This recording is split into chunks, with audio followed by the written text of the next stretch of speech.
Hello दोस्तों, कैसे हैं आप लोग। आई होप बढ़िया होंगे। तो दोस्तों, आज के इस छोटे से क्लास के अंदर हम बहुत ही इम्पोर्टेंट चैप्टर न्यूक्लियाई के कुछ इम्पोर्टेंट एमसीक्यू डिस्कस करेंगे। आई होप आपकी प्रिपरेशन अच्छे से चल रही होगी। तो इसी प्रिपरेशन को आगे बढ़ाते हुए ये एमसीक्यू हम लोग कवर करते हैं।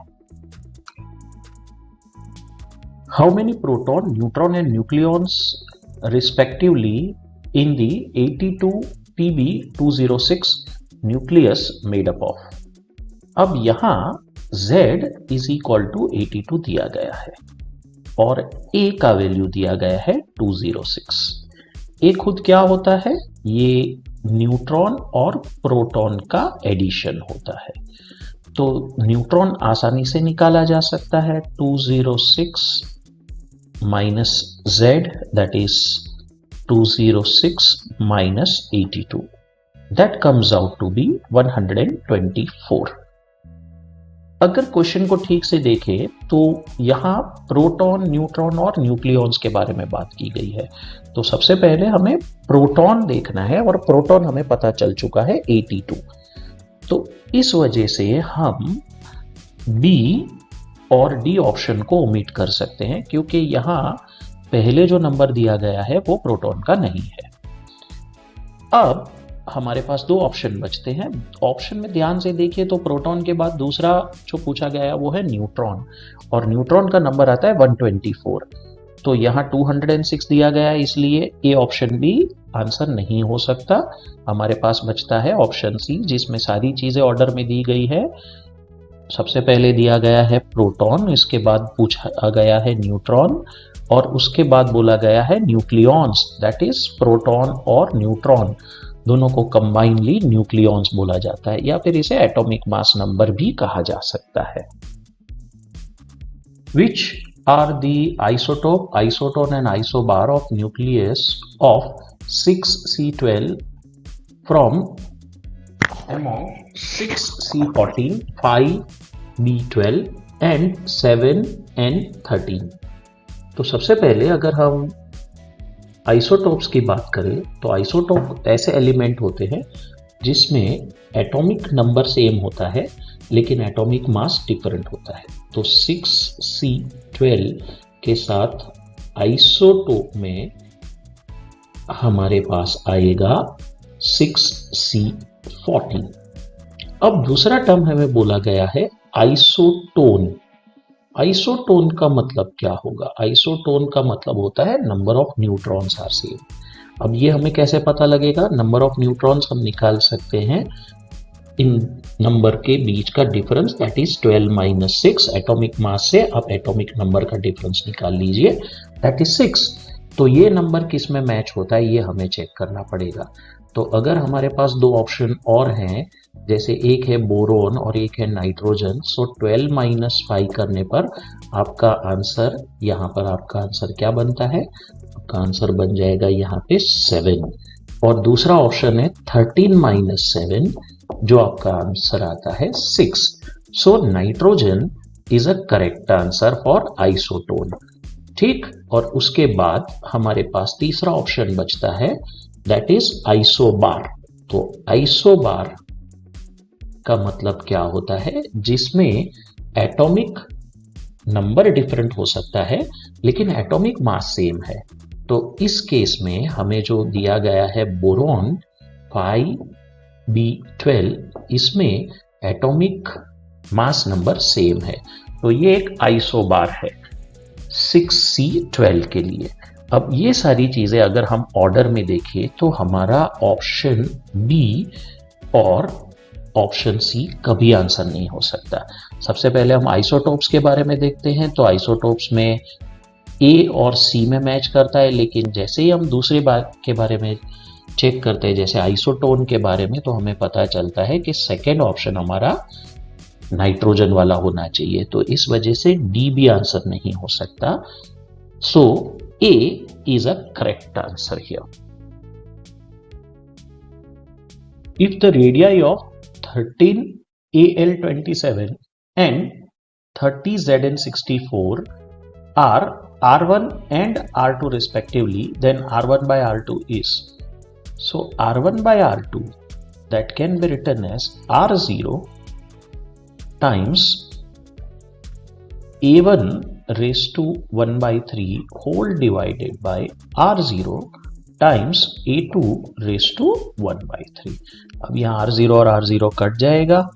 A1 that we can write it as 27 and A2 that we can write it as 64, and if we take cube root of it, that comes out to be 3 by 4.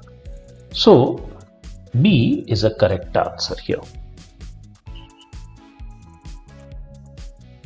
Which is necessary and sufficient condition for element to be naturally radioactive?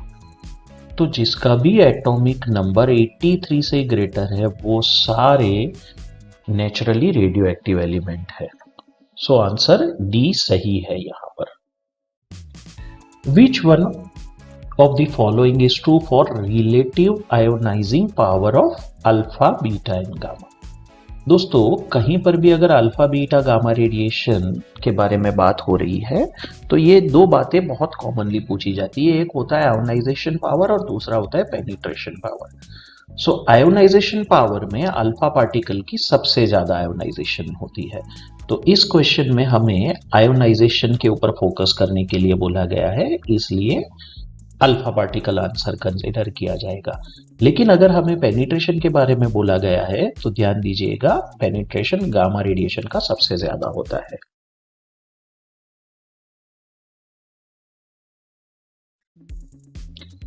In the radioactive transformation, ZXA get converted into ZX3A-4. Which are the successively emitted radioactive radiations? यहाँ ZXA ultimately ZX3A-4 में convert हुआ है. अब पहले step में आप देखिए ZXA को Z+1 X1A में कन्वर्ट हुआ है. यहाँ इसका एटॉमिक नंबर एक बड़ा है, यानी इसमें से एक नेगेटिव पार्टिकल कम हुआ है, यानी कि बीटा पार्टिकल का इजेक्शन हुआ है. इसके तुरंत बाद इसके एटॉमिक नंबर में 2 की कमी आती है और एटॉमिक मास में भी 4 की कमी आती है, यानी कि अल्फा पार्टिकल इजेक्ट हुआ है. और बाद में यहाँ पर इसका एटॉमिक नंबर जो है वो एक बढ़ता है, लेकिन एटॉमिक मास में कोई चेंज नहीं हो रहा है. तो ये दिखा रहा है कि इसके अंदर एक पॉजिट्रॉन इजेक्ट हुआ है. तो इस कड़ी में देखा जाए तो इस ऑर्डर के हिसाब से ऑप्शन बी सबसे सही आंसर गिना जाएगा. In the radioactive transformation which two are isotopes? यहां पूरा ट्रांसफॉर्मेशन मैंने पहले से ही सॉल्व करके रखा हुआ है. जैसे X में से अल्फा इजेक्ट होने पर X1 में कन्वर्ट होता है, फिर उसमें से बीटा माइनस वो X2 में कन्वर्ट होता है, और फिर से बीटा माइनस इजेक्ट होने पर X3 में कन्वर्ट होता है. अब देखिए ZXA ये किसी एलिमेंट को हम एक्सप्रेस करते हैं. जैसे ही इसमें से अल्फा पार्टिकल निकलता है इसका एटॉमिक मास एटॉमिक मास 4 से रिड्यूस होगा और एटॉमिक नंबर 2 से रिड्यूस होगा. फिर से उसमें से अगर बीटा पार्टिकल निकलता है तो इसका एटॉमिक नंबर 1 बढ़ जाएगा. सो Z-2 की जगह पे Z-1 हो जाएगा, लेकिन बीटा पार्टिकल की वजह से एटॉमिक मास में कोई चेंज नहीं आएगा. फिर से अगर वो बीटा पार्टिकल इजेक्ट करता है तो इसके एटॉमिक नंबर में 1 का इजाफा होगा, लेकिन एटॉमिक मास अभी भी बरकरार रहेगा.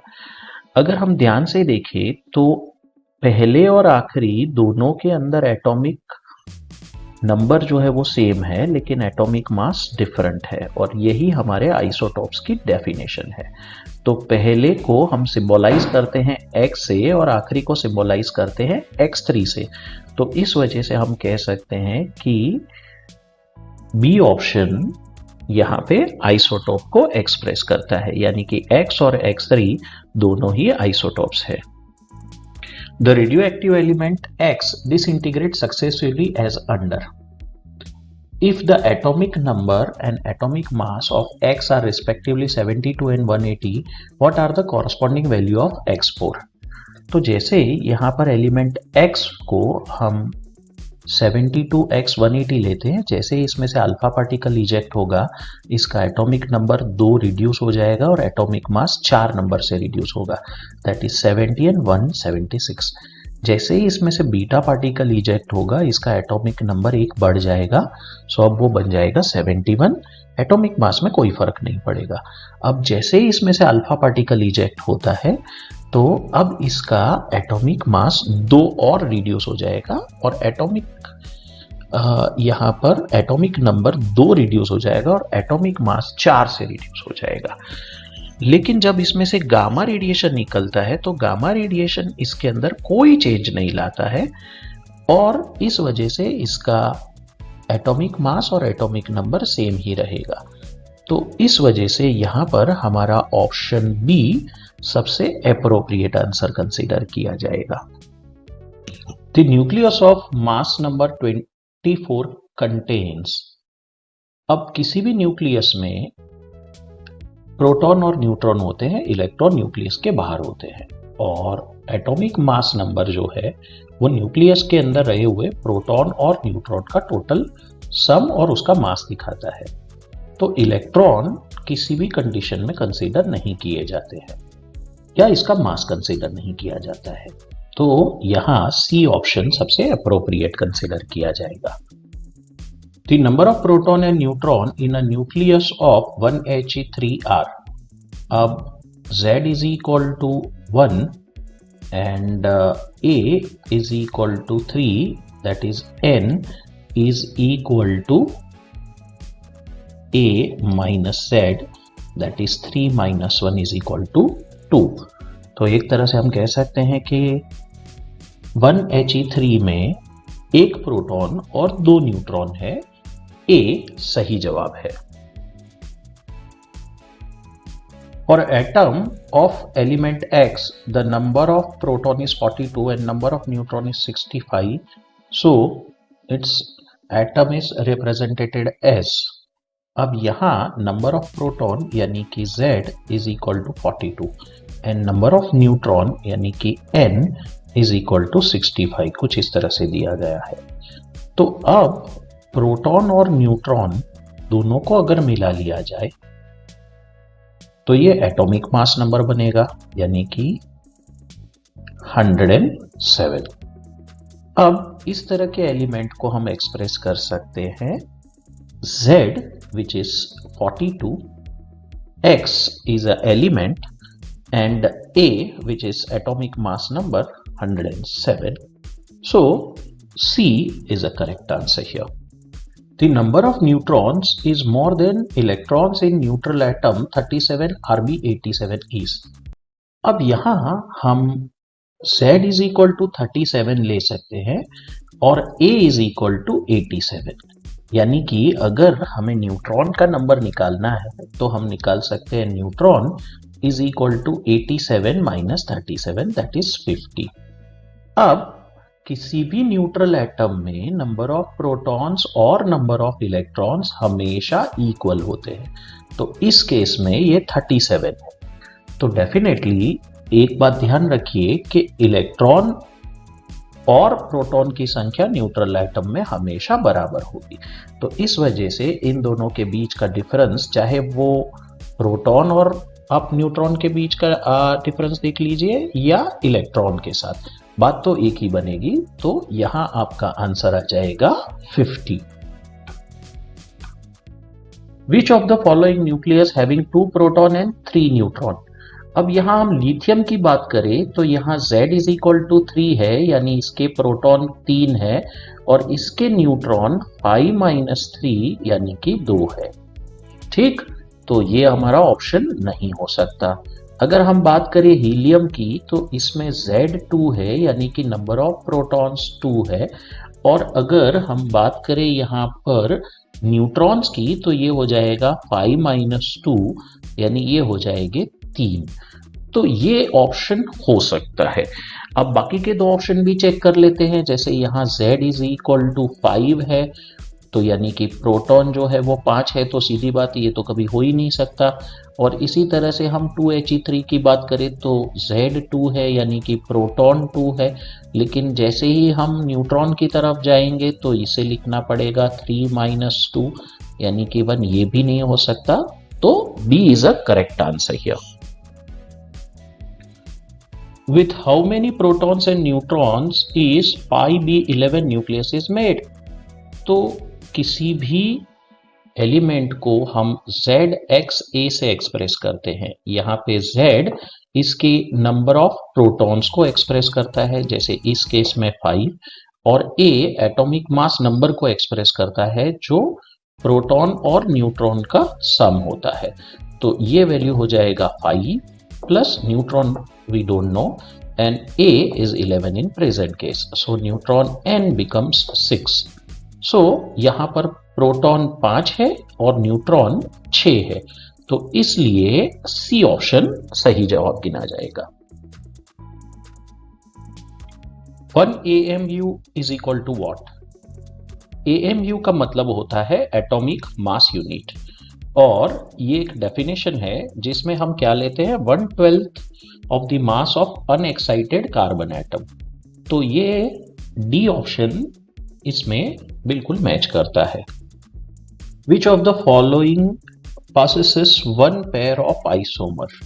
तो इसमें से कौन है जिसकी आइसोमर की पेयर होती है? तो इसको याद करने का तरीका होता है, ये है ब्रोमीन 3518 आइसोमर। इसको कुछ इस तरह से याद रख सकते हैं, 35 रुपए की ब्रेड 80 रुपए में बिक रही है। सो ब्रेड से आप याद रख सकते हो, और 35 और 80 ये नंबर आसानी से ब्रेड से कनेक्ट किए जा सकते हैं।